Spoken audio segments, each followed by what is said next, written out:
দেব ইন্ডিয়ার কলকাতার একজন স্বনামধন্য একজন হিরো, আপনারা সবাই তাকে চিনেন। তাকে এখন বর্তমানে সুপারস্টার খেতাব দেওয়া হয়। দেব কিছুদিন আগে টক শোতে শাকিব খানের বেশ সুনাম করেছেন এবং বলেছেন শাকিব খানের জন্যই বাংলাদেশের ফিল্ম ইন্ডাস্ট্রিটা এখনো টিকে আছে।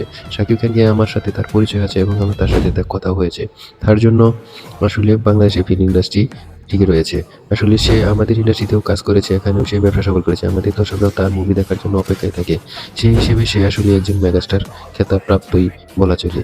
তাকে নিয়ে আসলে গর্ব করার মতোই। সে একজন ভালো অভিনেতা এবং বিচক্ষণ অভিনেতা।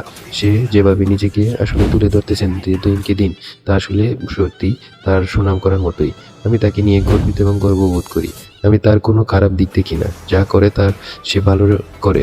এখন আপনাদের অবশ্যই মতামত জানিয়ে যাবেন দেবের আসলে শাকিব খান সম্পর্কে এই ধরনের সুন্দর, সুন্দর কথা কি যুক্তিগত আছে কি নেই?